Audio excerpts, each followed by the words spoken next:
My name is Rob Dauster. The hatless gentleman you see over there is the one and only Jeffrey Goodman. Jeffrey, how are you doing, sir? Is everything good with you? Yeah, I'm good. It's supposed to be a little bit nicer out today than it was yesterday, so I'm hoping to at some point maybe take a walk. I'm not that far from downtown. The Residence Inn is kind of just on the outskirts, so I'm hoping to take a little walk and get downtown, get some lunch, maybe outside, and maybe even meet the one and only Brian Snow for lunch. I'm not sure though. I don't know. I don't know if I need that negativity in my life. I think I would rather be by myself. Yeah, that might be the logical call, but I think I'm going to end up. There's nobody here. I guess. Okay, so let's talk about that for a second, because the atmosphere now in between the Sweet 16, the first, second round, of the Sweet 16 is usually electric, right? Everybody stays around, and the coaches are here, and it's awesome. Well, it's not. I mean, I guess the Final Four. It's before the Final Four usually, but now it's like everybody went home. There's this gap of 4 days, and nobody's here right now. Like nobody's here, Rob. There were no coaches that came anyway. With 16 teams left, but I can't see anybody from them. So it's like, and there's not a whole lot of media. A lot of the media even went home. The ones who could drive home went home. I kind of second guessed myself whether I should have flown back home, but I just felt like, all right, you know what? And then I got to fly back for Friday. So, the big thing is that just means that it's 2 extra flights on a plane, and yeah, you probably don't even get on a plane. You're getting up to the age range where COVID could be kind of scary for you. Definitely, I'm right there. You're definitely an old man these days. But it really has been a weird vibe for like the kind of tournament that we've had. Like I remember when Dunk City happened, yeah. I literally did like 6 radio hits a day. Now maybe that's just because like I've been a little bit more selective in terms of the radio shows that I'll go on these days. I just don't have the time, but it doesn't feel like there's the same level of overwhelming attention that goes to it. And I don't know. You know what else is missing? Here's the other part. I talked to your coach yesterday. What's missing is for these kids after going to the Sweet 16. Think of Oral Roberts when they go back to campus. What it's like. They get like a huge gathering, right? And then they get a send-off to go back out. These kids don't get that. Like Florida Gulf Coast got all that. They got it when they came back to campus. I don't know what it was, but I'm sure they got like in the gym, everybody kind of honoring them. And then when they left, they got something else. And that's the hard part for these kids. They don't get that. They don't get the same experience at all. Yep. All right, so let's kind of go through this region by region. I don't want to. It feels weird, like we don't have all that much to talk about, and we're kind of going over the same stuff. So I just kind of want to go through like the storylines and the favorites from each of these regions, the things that you're looking forward to the most, like the storylines, the X factors, and the favorites. So let's start with the West, just because I feel like that's the most obvious storyline that you can get with Gonzaga, Creighton, USC, and Oregon. So why don't you start, Jeffrey? What's the biggest storyline there? I mean, I think it's the point guard matchup maybe between Zagorowski and Suggs that we're looking at. Zagorowski's the veteran, but I think it's both. It's that, and also again, like we talked about a little bit yesterday, 2 of the best shooters in the country are going to be on the floor.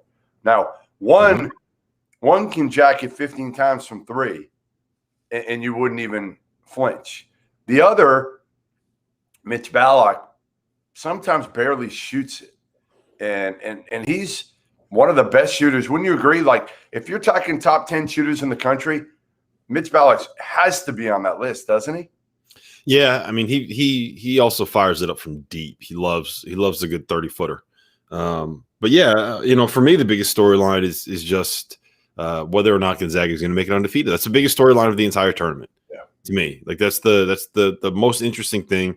That's the thing that everyone should be talking about. I know we have 15 seeds here, and we have UCLA back, and all of these other things, but it's can USC make it through this entire season undefeated? I'm sorry, USC. Right. Can Gonzaga make it through this entire season undefeated? And I think that they're going to.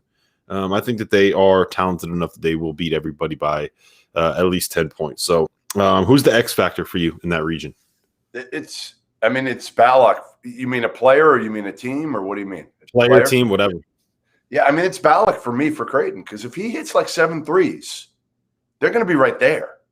You know that. Like if he has one of those nights, and again, if I'm Greg McDermott, I'm saying let it fly. And he told me, like he's told me in the past, he wants Mitch to shoot more. And Mitch, for some reason, man, if I had that flamethrower, I'd be jacking it every single time. And I know you would. You do with what you have, you jack every single time, and you can't shoot with a lick. Look, these shots are going to get themselves, Jeffrey. Everyone knows that. These shots are going to shoot themselves. For me, the biggest X factor in that region is Isaiah Mobley.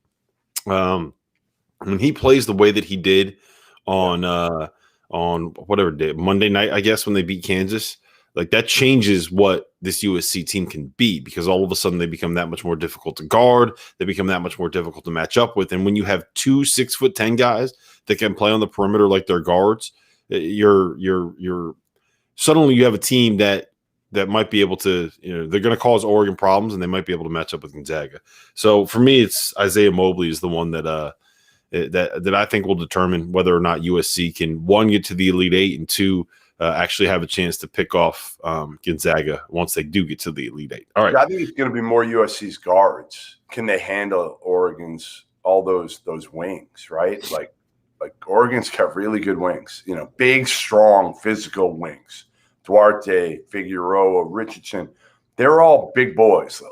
So I think it might be more of that than anything else. I don't know if they need Isaiah Mobley as much as they need their wings to be, and the guards to be able to, whether it's Peterson or some of those other guys, they gotta be able to play with those Oregon wings. Yeah, you know who would know about that USC Oregon matchup better than anybody? Who? One and only Mick Cronin, USC head coach. Mick, what's going on, man? How you doing? Welcome to the show. There he is. Can you hear me? Did I do this right? You did. Look at you. You're a pro. You are an absolute pro at this. I mean, the camera could go the other way, but we're not going to nitpick, Mick. You did this. Look at that. Look at that. All right. No, I can't see your heads, but that's okay. You can't? Yeah, you're better off not seeing us. My computer's on Alabama right now. I had to hit pause. So hey, Mick, I've worn this hat a lot throughout the season, but can you see this?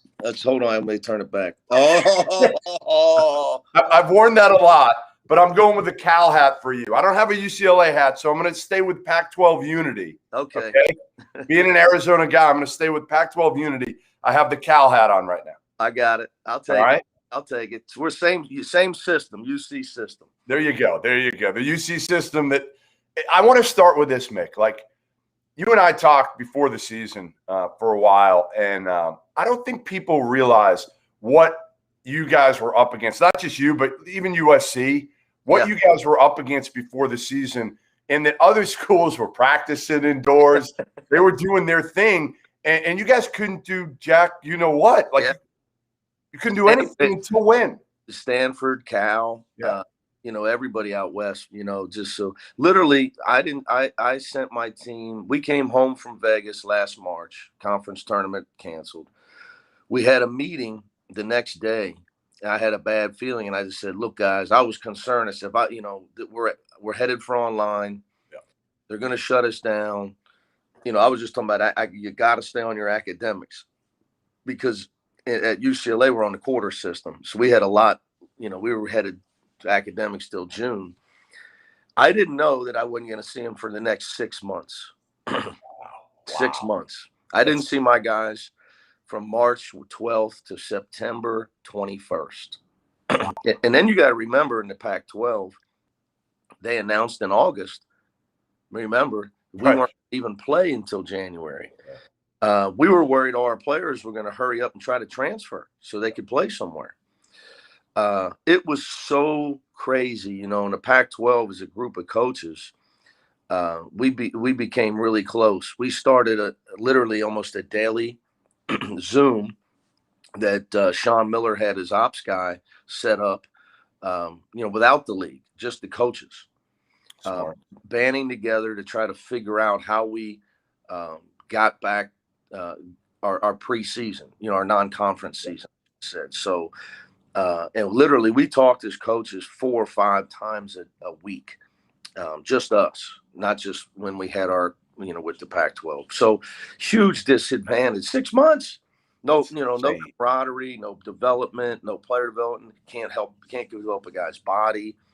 I'm talking to Cody Riley every week. He's in spin classes in a parking lot out in Northridge. Just because I'm worried about, his legs are so big. Just anything you're trying, guys. And it was lockdown, guys. You couldn't get in a gym for months. So like our guys, couldn't even. Then as it loosened up, guys are sneaking in back doors of their old high school at night. Yeah. To get a few shots up. So it was crazy. I mean, I think it hurt the Pac-12 early in the year. That's why it took our teams a while to really gel and play better, as you've seen late in the year. So, Mick, you talked about not seeing people for a long time. You saw your dad for the first time, and was it a year? I can't hear you. You can't hear me. And I don't know why, because I can hear you Jeff. hear me? Yeah, I can hear you, Jeff. That's strange. Very really strange. And all right, go ahead. You asked the head coach. I'll ask the questions then. Rob, I'm sorry, man. I'll just be Jeff. Tell him I'm the pretty face. That's all. Yeah, that's all he's going to try to look good, Mick, and you don't have to hear him, which is probably better. If I didn't have to hear him, it would be a better show. Trust me. Sorry. He was asking you, that you saw your dad for the first time in basically a year last week. That was it. It was touching, honestly, for me, for other people. But these are the things that make this tournament so unique this year. Most of them aren't for the better. Let's face it. Most of them are not for the better. Other than the fact that we're playing, right? Everything's for the worst. Yeah. Right. I mean, look what happened to VCU. Oh my God. I mean, I can't even imagine. Yeah. Poor Mike Rhodes and them guys. But no, my dad's my best friend. When I was at Cincinnati, he stayed in my room. He sat next to me on the charters. After, my last 6 years, he had retired from professional baseball scout. And I talk to him every day, guys. So, but literally I was like, so, we won the game. I wanted to go talk to Coach Izzo, and I hit the brakes to go talk to my dad. And the security's trying to stop him. They're panicking. Like, you got to stay away from each other. I'm like, dude, I haven't seen my dad in a year. Get the hell out of the way. That's great. I mean, come on now. I'm not going to hug him. We'll stay 6 feet apart.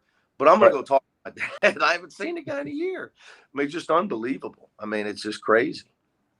No, it's amazing.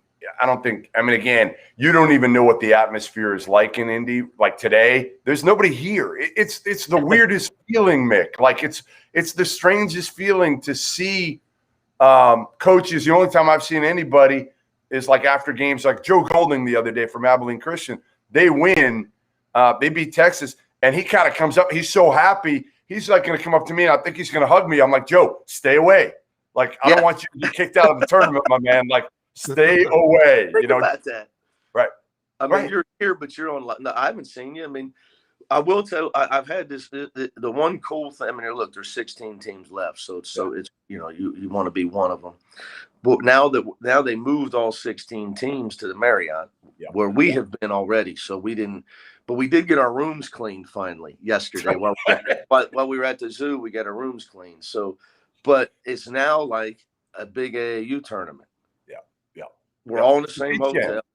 Yeah, it's just a beach jam now. Beach jam, except we got better hotels, as you know. Yes. So, and then we walk over to practice in the convention center. You see each other. I mean, it's really nuts. I just went down and got my Starbucks. Nice. You got to put in your order the night before. I got this one. There you go. So you put in your order the night before, you go down, the coaches are all down. There's a table where you pick it up. Yeah. Literally in the lobby, I counted them. There's 9 security people, and they're doing nothing because there's nothing to do. But I was on the radio back in LA. I was telling Petros and Money guys, it's like being like in Hong Kong, and you're locked down with the protesters. I mean, it's just crazy.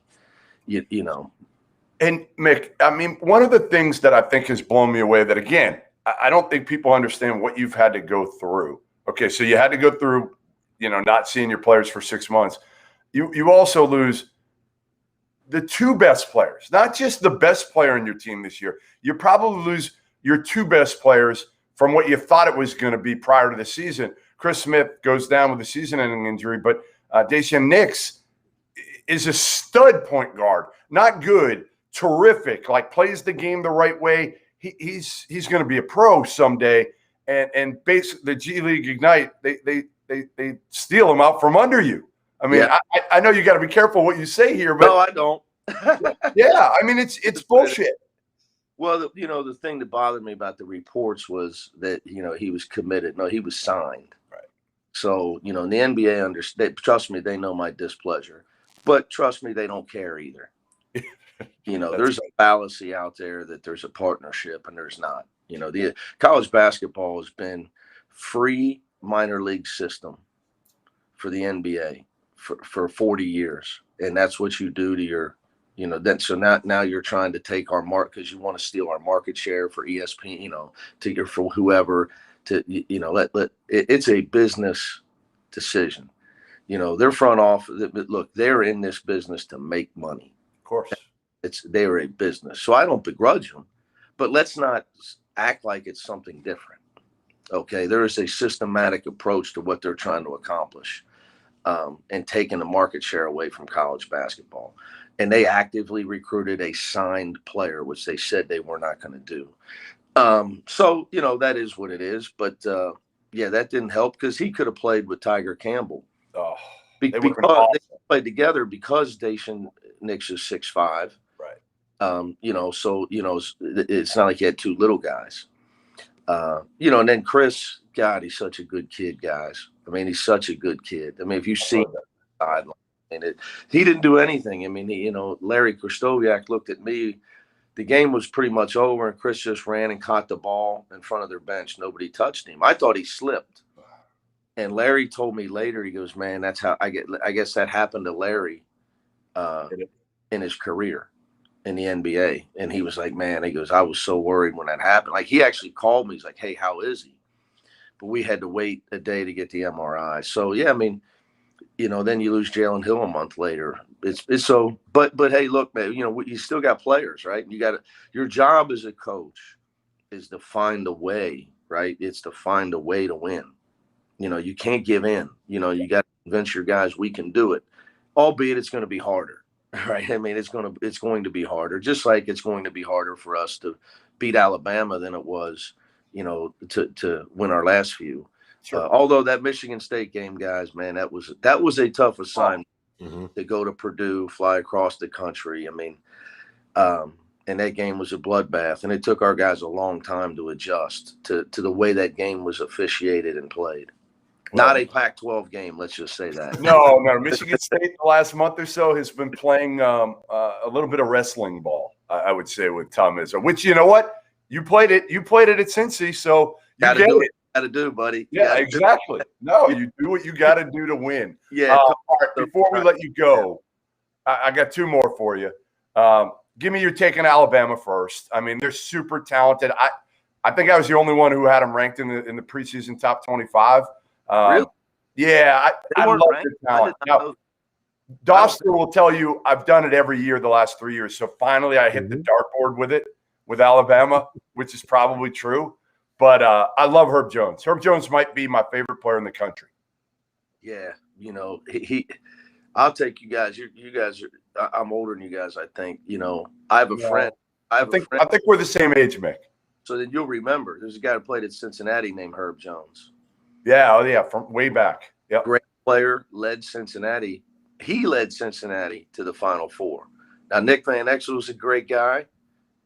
But Herb Jones was the leader and the best player on that team that year. Nick was a junior. Herb was a senior. Versatile player, not as tall as this Herb Jones, but was a elite European player for 18 years, best player in Italy, turned down offers to come back. Great guy, very similar, can do everything, just like this Herb Jones. But they're, look, let's be honest, their shooting puts so much pressure on your defense for 40 minutes. I mean, it just stretches you. And then I coached against Nate. We played. People didn't see it because the game was in our friend Maury Hanks's tournament in the Cayman Islands. It was the first year of the tournament. Yeah. So you had to watch it on the internet. It was Cincinnati Buffalo, and that was Gary Clark's senior year. I had a great team, but Nate went to the tournament that year. Yep. It was a hell of a game. We played them in reverse. Maury gives me Buffalo. We're the 1 seed. He gives me Buffalo in game 1. Yeah. It was an unbelievable game. Then we won the next 2 by 30. Yeah. But Buffalo in round 1 was like, after the game, I looked at Maury, what are you doing giving me this Buffalo in game 1? Nate's done a good job. Nate's done a really good job. He inherited some talent. I think, I know how he likes to coach. Yeah. Having played them, he wants faster athletes. And that's his comfort zone of coaching. Probably dates back to his high school days.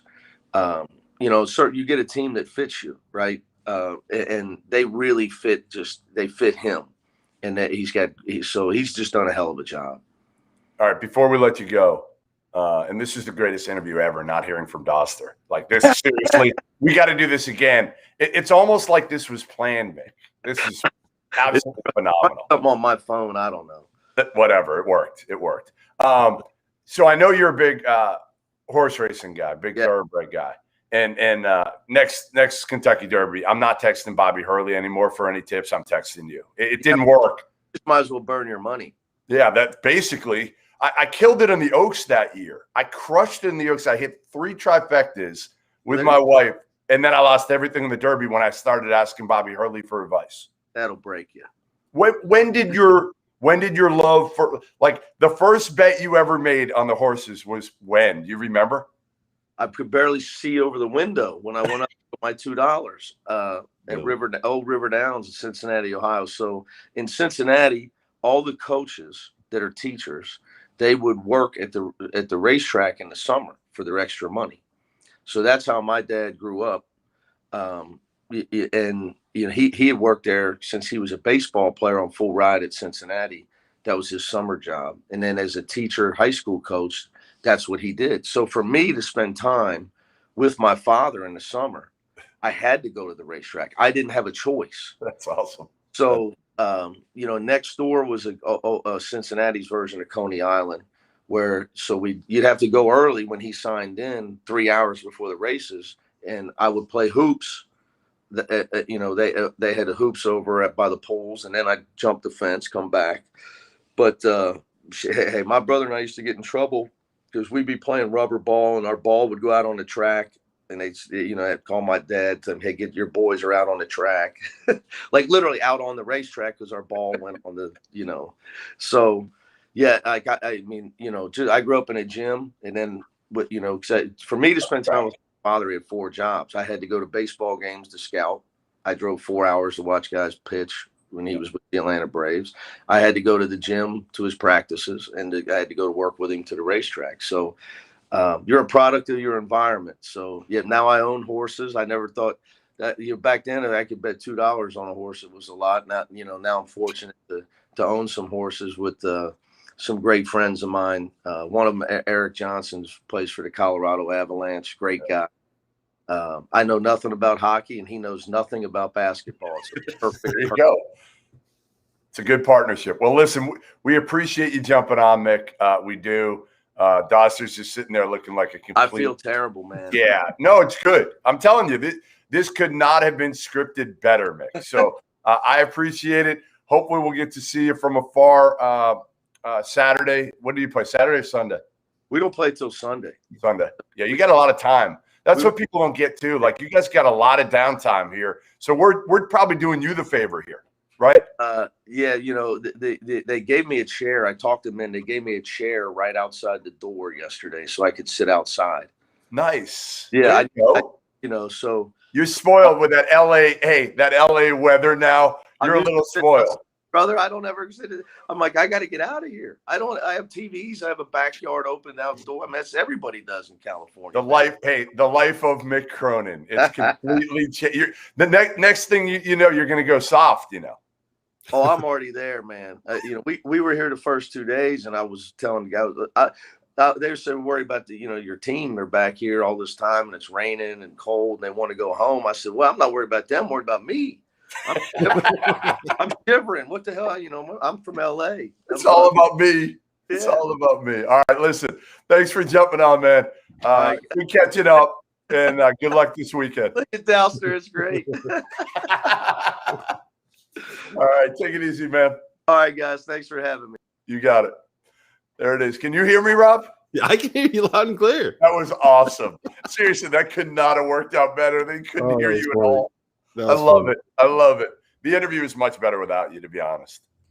Look, it is what it is. I get pretty good. Relax and listen to the sultry tones of Mick Cronin's voice. Talking about the track, like we got to get that in here. I mean, this is best bets. Like, you don't think Mick Cronin knew that coming on? Oh yeah, he knew.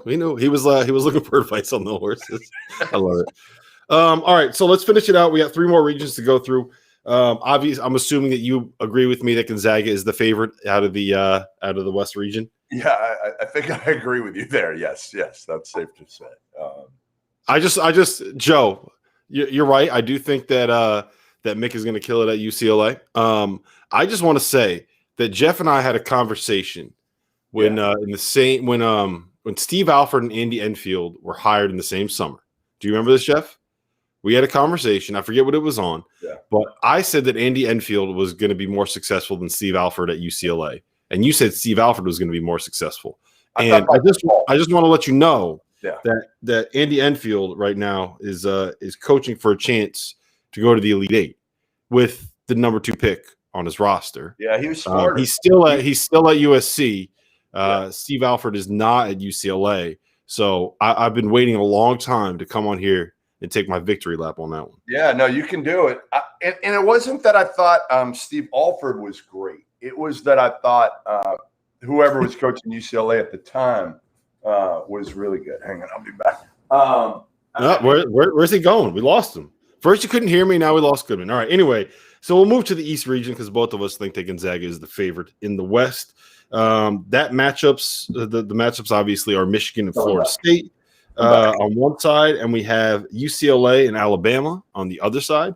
All right, Jeff. So what's the key storyline coming out of the East region? Michigan, Florida State, and UCLA, Alabama. Is it Isaiah Livers' health? Is that the key storyline here? Yeah, I mean, it is, but I almost don't expect him to play. But yeah, going forward, obviously that's the big one here. I mean, I think again, most people are going to want to see that Michigan-Alabama matchup. I think it's kind of Alabama right now. I just think, honestly, the Crimson Tide are, once they get going, we saw it, right? We saw it in the middle of the season, how good they were. Once they kind of got their swagger, and they've got swagger. They've got a shit ton of swagger, right? And Nate Oates kind of leads that, right? They're just a fun team to watch because of how they play. So I feel like, honestly, having them in the Final Four would be entertaining in a lot of respects. You got Nate Oates, who's got a big personality, not afraid to, pissed off Coach K earlier this season. He's pissed off Sean Miller. Like, it really doesn't matter. Like, he's pissed off a lot of coaches because he'll say anything. So I think Alabama-Michigan matchup would be the matchup that everybody would be looking for there. And I think to have Alabama in the Final Four is something people can kind of latch on to, too. Alabama basketball in the Final Four. Like, is Nick Saban – he would have to come, wouldn't he? Wouldn't Nick Saban have to cancel his plans and have to come to Indy? Before he did that, he probably would have to figure out who the head coach is for the basketball team to be able to ask him for tickets. So I think that's the first thing that he would do. I just imagine Nick Saban right now is Googling Alabama basketball men's head coach and trying to figure out, okay, Nate Oates, how can I get in contact with this guy? So I'm guessing that's probably what Saban's doing at this moment, just to make sure that he can lock in those tickets if they get there. For me, the X factor here is probably Javon Quinterly. Jellyfam JQ. We know how good Alabama can be, like when they get hot and they're hitting threes. And I know you love Herb Jones, and Herb Jones is awesome. And the whoever is at the 5, whether it's Alex Reese or Jordan Bruner for Alabama, it really has made a difference. But I think where they can kind of struggle a little bit is when they get in the half court and they rely only on Herb Jones to be a playmaker, right?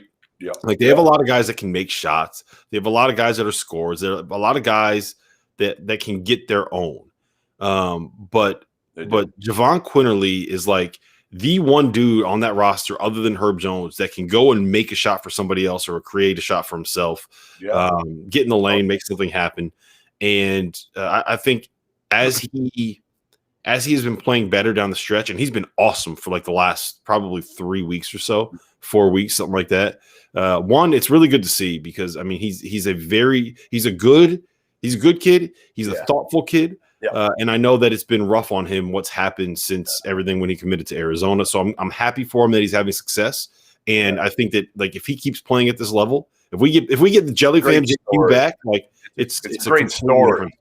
Yeah, and I mean I wrote the story.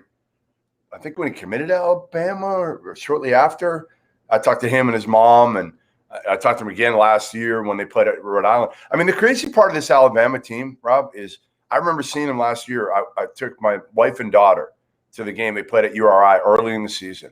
They were awful.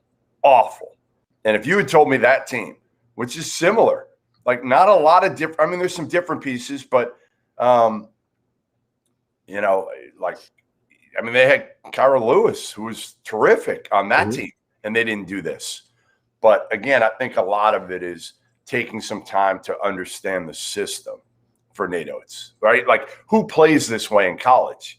Well, I don't know if it's just that. I think it's part of it is also just like confidence and getting back into a rhythm. You know, it's been a long time since he played this many minutes as a college basketball player. So yeah, I'm not saying him. I'm saying the team in the system. Oh, yeah. And I also will say this. I remember last year, I know every coach always says that every player that is sitting out is the best player that they have in practice. Every time. Yeah, every time. But when you hear it from like 2 or 3 different coaches on the same staff, then you kind of sit there and you're like, believe Hodgson? You believe Hodgson? I mean, come on. When you hear it from 2 or 3 different people on the same staff, then at some point it's just kind of like, yeah, okay, you know what? Maybe there's maybe it's not a coordinated effort to lie to me about who their best player is. Like, I also just don't understand like why people would lie about that. It's like, yeah, you know what? He's been good. Or no, he's been terrible. I don't know. Anyway, so who's your favorite to come out of that region? Alabama now. It's Alabama. I mean, I had Texas before, and that was a shit show of a pick. I should have known, honestly. I should have known, but I thought all that talent, like I thought there was no way all that talent wouldn't go deep in the tournament. Like the veteran guards, Matt Coleman. I swear that wasn't Matt Coleman on the court against Adelaide. That was somebody else. That could not have been Matt Coleman. Yeah, he did not play very well. They were completely flustered. We don't need to go down that road again. No, we don't. I'm with you. I think Alabama is the favorite. I just think that that's a really tough matchup that Michigan has. It's a winnable one, but the length and athleticism of Florida State combined with the way that they play their defense to take you out of what you want to run that's a really, really difficult matchup for a team that has a 5'11" point guard. So yeah, I was going to say Mike Smith to get to the Final Four. Honestly, Mike Smith, assuming that Isaiah Livers isn't there, Mike Smith might actually be the X factor. That might be the he is. Yeah. He is the X factor. He totally is. I mean, honestly, he's going to have to go up against Florida State in their length, and then by the way, you get by them, you might see Herb Jones. Yeah. Good luck with that. All right, so let's move to the South. We have Baylor and Villanova. We have Arkansas and Oral Roberts. Saturday games, by the way. We just did the Sunday games. Now we're doing the Saturday games. Well, we don't do anything in the right order here. I know. I'm just letting people know. Why would we be organized? That would be too off-brand for us. We are not. Yeah. All right. So Baylor, Villanova, Arkansas, Oral Roberts. What's the key storyline there for you, Jeff?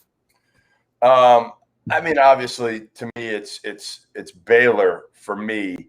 Just again, can Baylor run through these guys? Everybody's going to say it's Oral Roberts, right? Like, can they do it again?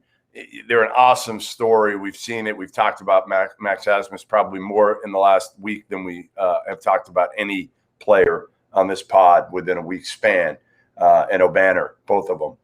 But I think for me, it's like, can Baylor roll over Villanova? Can they start to pick up the steam to where, again, we say, hey, you know what? We need Gonzaga Baylor. I've said it all year. I haven't lost faith in the Bears like you did. You know? When did I lose faith in the Bears? I never jumped right off the wagon. You jumped right off. No, I never jumped off the Baylor wagon.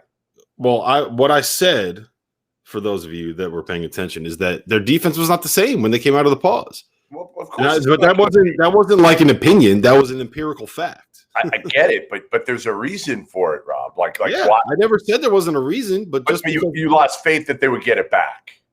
I never did. As soon as we talked, the main point that I made was that they had that week and a half to kind of figure things out. What I didn't realize, and what Scott Drew told us on Sunday night, was that they had 1 day of practice, like one actual practice, which was just baffling. I never thought about it like that. They had shoot arounds and game day stuff and right. One actual day of practice. So, but I 100% agree with you that the storyline here is Baylor. And can Baylor find a way to get to the national title game? We're at the point now where we never thought we'd say this. I mean, think about 2 years ago if we said, we need Baylor and Gonzaga to play for the national title. Everybody would be like, well, what the hell are you talking about? We don't want that. But we want that matchup so bad. I mean, again, Alabama get there. That would be fun. I think whoever comes out of that, and we'll talk about it in a minute, the Midwest region, they're the Cinderella story, probably whoever comes out of there. Maybe not Houston.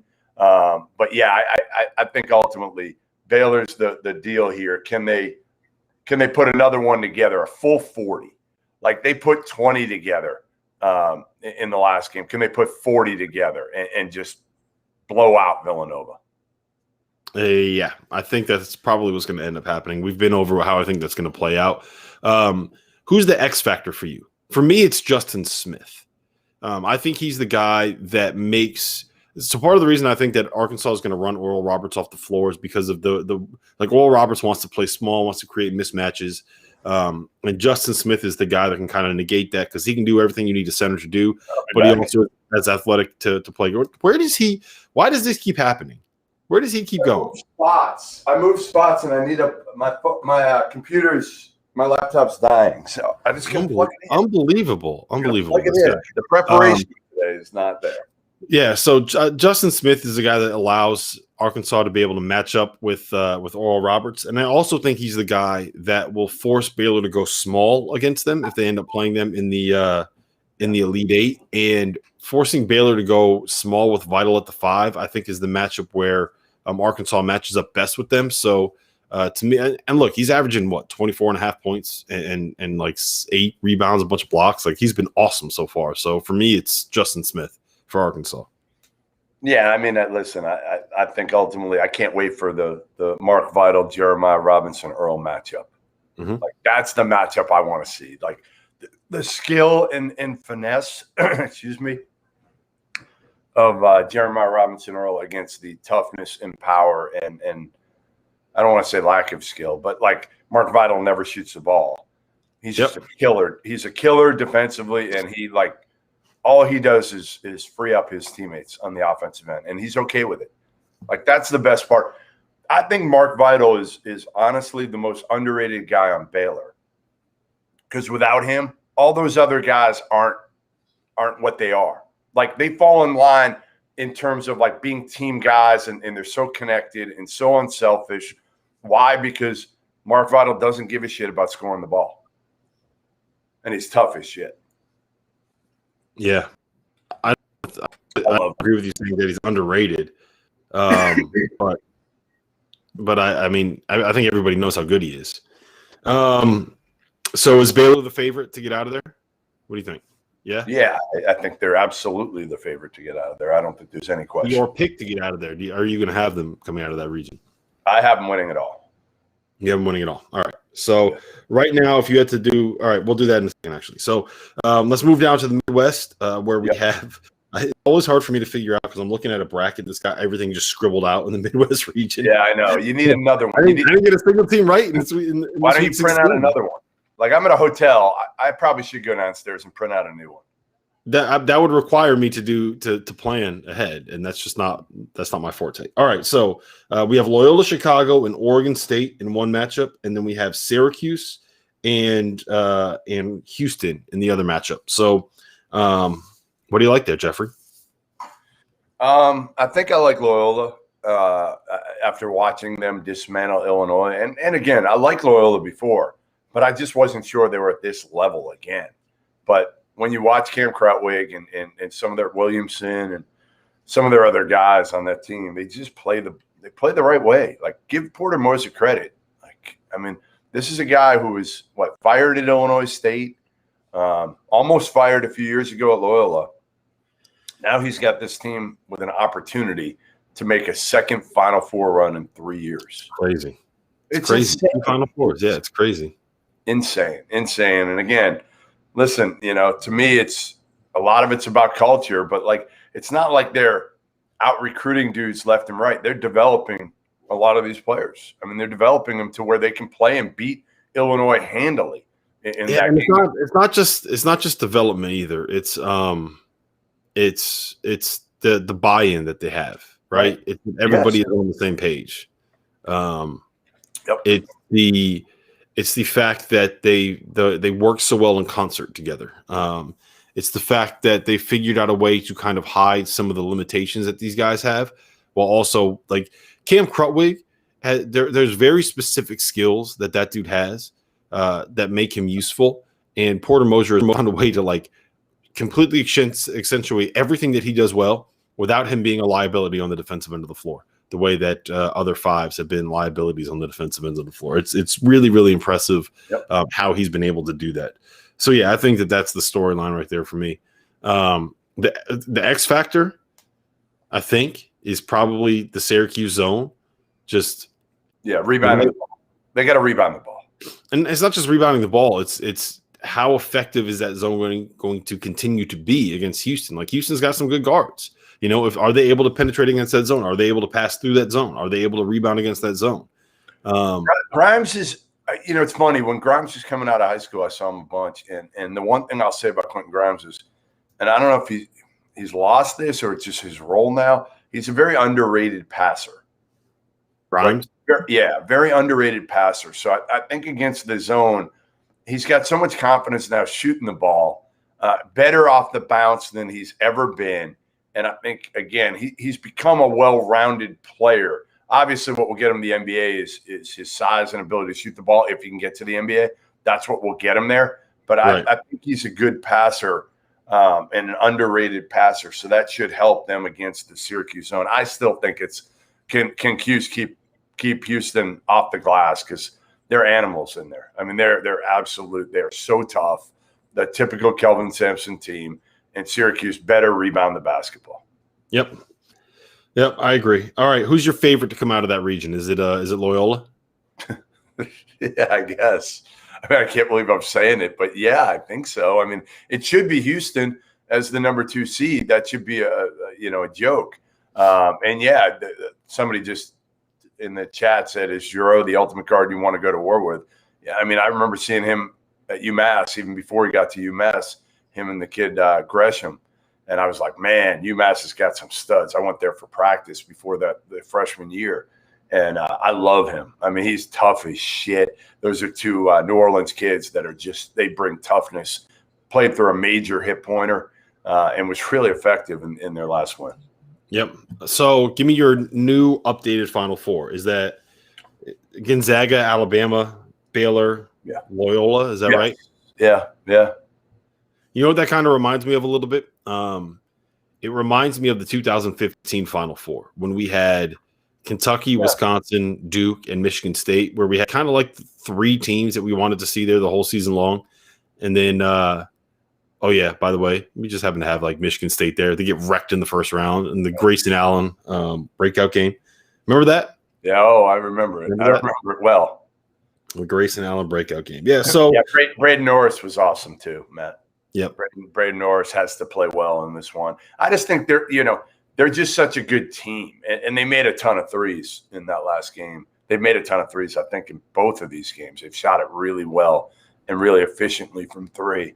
So if they can do that, yeah, I think Norris is an X factor guy for sure. Yep. All right. Well, we'll be back tomorrow. We'll go through detailed each one of these matchups, and maybe we'll have another special guest. Who knows? And the best part is if we have another special guest and Rob can't talk to him and they can't hear him, that would be well. Next time they come on, you're gonna mute yourself. Yeah, we'll just sit there and be quiet. And we'll say you should have kicked me out and seen if then you could talk to me. See, that would have been the smart play for you. No, it would have been awkward because he wouldn't have been able to hear me, and I would have just been sitting there and it would have been like, Rob, I can't hear you. Rob, I can't hear you. Rob, I can't hear you. And it would have been the worst show ever. Like this show already isn't very good. That would have been the worst show ever. And listen, the other thing, guys in the chat, if you have suggestions, now we can't really bring players onto this because it's called Best Bet. So I just haven't gone there, and I don't think we should go there. But anybody else, any other suggestions you have, we'll try to get them. We'll try to get them. I mean, again, obviously it's tough this time of year right now. Guys are starting their scouts and they got meetings in the morning. But as we saw with Mick, like you get them when they're drinking their coffee and have them come on for 10 minutes. So we'll try to get that done. Yep. And Jeffrey, we'll see these guys tomorrow, I guess. Yes.